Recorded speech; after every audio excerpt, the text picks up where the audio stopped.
ए खून के प्यासों बात सुनो, गर हक की लड़ाई जुल्म सही। देश का एक शायर जो आज जन आंदोलनों का चेहरा बना। जब अखिल भारतीय कांग्रेस कमेटी के अल्पसंख्यक विभाग के अध्यक्ष इमरान प्रतापगढ़ी के नेतृत्व को 4 वर्ष पूरे हो रहे हैं, तब ये खबर न केवल एक राजनीतिक उपलब्धि का लेखा जोखा है, बल्कि एक ऐसे संघर्षशील जनप्रतिनिधि को सलाम भी है जिसने निडर होकर सत्ता से सवाल पूछे और जमीन पर मजलूमों के साथ खड़ा रहकर उन्हें आवाज दी। प्रतापगढ़ी का राजनैतिक सफर किसी पारंपरिक ढांचे में ढला हुआ नहीं है। वे एक शायर के रूप में उभरे, उनकी कविताएं विरोध की प्रतीक बनी। ऐ खून के प्यासे बात सुनो जैसी रचनाओं में उन्होंने सामाजिक असमानता और सांप्रदायिकता के खिलाफ एक नई पीढ़ी को जागरूक किया। राजनीति में आने के बाद उन्होंने संसद को भी जन आकांक्षाओं का मंच बनाया और सड़कों को प्रतिरोध की पाठशाला। उन्होंने यह साबित किया कि शायरी से निकली आवाज अगर ईमानदार हो तो वो सदन की गरिमा भी बन सकती है और क्रांति का रास्ता भी। राज्यसभा में इमरान प्रतापगढ़ी ने कई मुद्दों पर खुलकर सरकार को घेरा। उन्होंने मॉब लिंचिंग, बुलडोजर कार्रवाई, धार्मिक नफरत और शिक्षा संस्थानों की स्वतंत्रता जैसे सवालों पर खुली बहस की मांग की। 2024 में जयपुर में उन्होंने प्रधानमंत्री से अपील की थी कि वे भाजपा नेताओं को नफरत फैलाने से रोके। यह बयान न केवल साहसिक था, बल्कि संसद में विपक्ष के भूमिका को गंभीरता से निभाने का प्रमाण भी था। वहीं संसद से बाहर उन्होंने एमयू हमारी शान है, हम जोहर बचाएंगे और ईद पर काली पट्टी आंदोलन जैसे अभियानों की अगुवाई की। इन आंदोलनों के माध्यम से उन्होंने अल्पसंख्यकों, युवाओं, छात्रों और मजलूमों के हक में सशक्त जन जागृत किया। हालांकि वे कांग्रेस के अल्पसंख्यक विभाग के अध्यक्ष हैं, लेकिन उनकी आवाज केवल मुसलमानों के लिए ही नहीं है।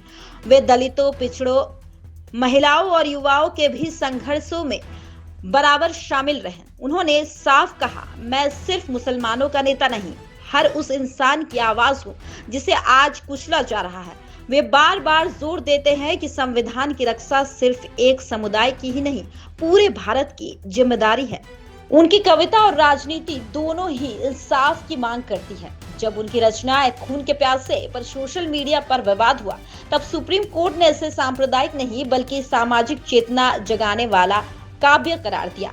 यह फैसला प्रतापगढ़ी के विचारों की वैधता और गंभीरता को रेखांकित करता है।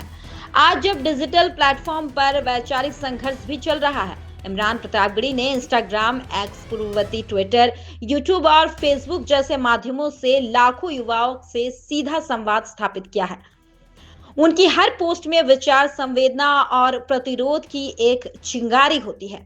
वे केवल ट्रेंड नहीं बनाते, वे विचारधारा के वाहक हैं। 4 सालों में इमरान प्रतापगढ़ी ने यह साबित किया है कि अल्पसंख्यक राजनीति सिर्फ पहचान की नहीं, बल्कि हक और न्याय की राजनीति है। उन्होंने कांग्रेस के अल्पसंख्यक विभाग को एक जीवंत, गतिशील और विचारशील मंच में परिवर्तित कर दिया।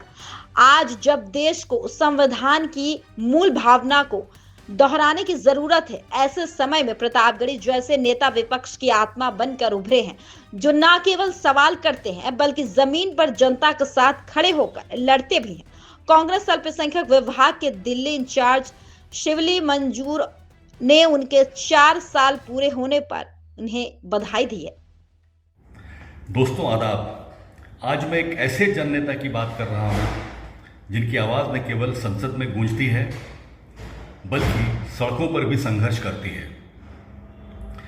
इमरान प्रतापगढ़ी, जिन्होंने एआईसीसी अखिल भारतीय कांग्रेस कमेटी अल्पसंख्यक विभाग के अध्यक्ष के तौर पे 4 सफल वर्ष पूरे किए हैं।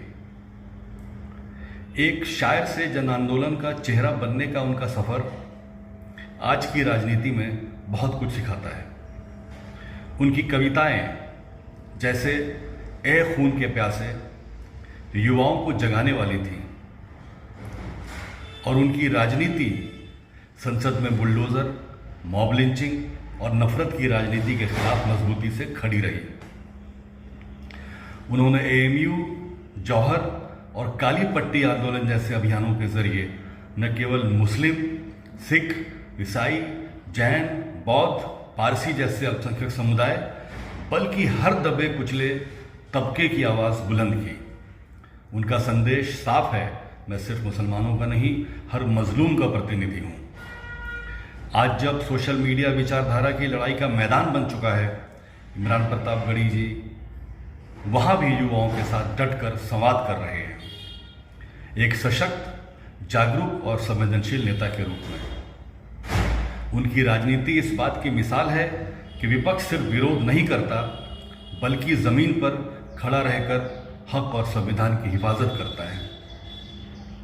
मैं उन्हें इन 4 वर्षों की बुलंदियों के लिए दिल से मुबारकबाद देता हूँ। धन्यवाद। जय हिंद।